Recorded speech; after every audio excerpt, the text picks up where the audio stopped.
Hello, hello. এ কথা বলবা একটা স্পোকি মিনি গোয়েন্দাগিরির সাথে সাথে ফ্যান্টাসিও একদম free.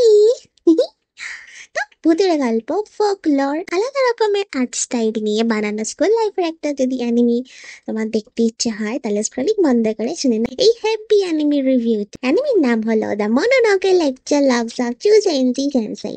He just solve all the mystery. যদি তোমার মাথা খাটানোর মতো কোনো ভূতের গল্প ভালো লাগে তাহলে ঝাঁপিয়ে পারো এই স্টোরি।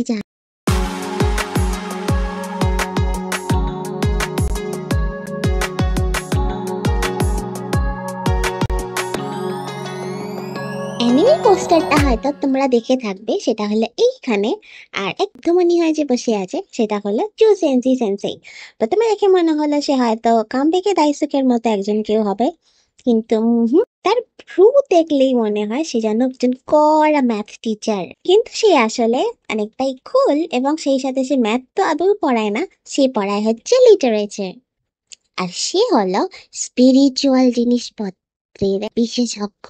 হুম হুম তার কাছে কোনো রহস্য নয়। তার প্রচুর নলেজ, এবং বেশিরভাগই সব আরবান লেজেন্ডদের নিয়ে। তাহলে এই সমস্যা সমাধানের অ্যানিমিগুলোতে ওনার কাজ কি? না, উনি শুধু লেকচার দেয়। যখনই কান্না তার কাছে কান্না করতে করতে ভূতের কতগুলো রহস্য নিয়ে আসে, তখন চুসেনজি সেন্সি শুধু তাকে লেকচার দেয়। এবং তাও মাঝখানে হঠাৎ করে থেমে যাওয়া তার একটা ভীষণ বদ অভ্যাস আছে। আর সব গোটা অ্যানিমিতেই যা কিছু করে সে হলো কান্না, মানে আমাদের এই ছটফটে ফ্রেন্ড।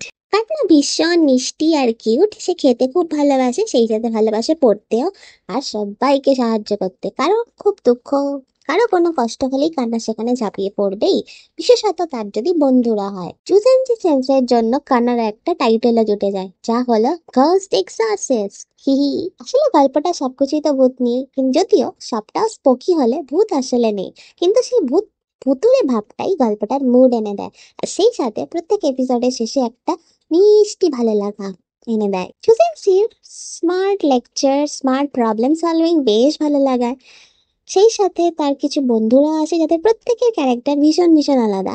লাভ সব মারামারি এসব একদমই আশা করো না।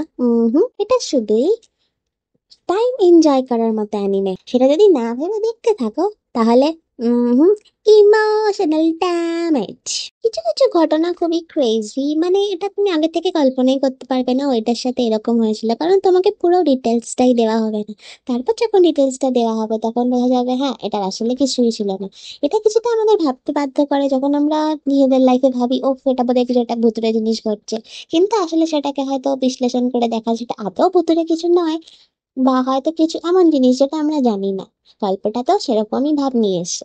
তাছাড়া টিপিক্যাল অ্যানিমে সেই ঝকঝকে চকচকে ছবি বা চারিপাশে রাস্তাঘাট সবকিছু আমরা যেরকম দেখে থাকি, তার সাথে এটার একদমই মিল নেই। স্কুল বিল্ডিং থেকে শুরু করে রাস্তাঘাট সবকিছু একটা অন্যরকম অনুভূতি লক্ষ্য করা যায়। কিন্তু অ্যানিমেশন ভীষণ সুন্দর, এবং সবকিছু খুব পরিষ্কার, সেই সাথে বেশ একটা লাইট হার্টেড মুড। সবকিছু নিয়ে অ্যানিমেটা ভীষণ কম্প্যাক্ট। তাহলে এক্সারসিস অ্যাপ্রেন্টিস কারণ অ্যানিমেটা দেখা হলে তোমরাও তো ভূতের রহস্যই সমাধান করে ফেললে, তাই না?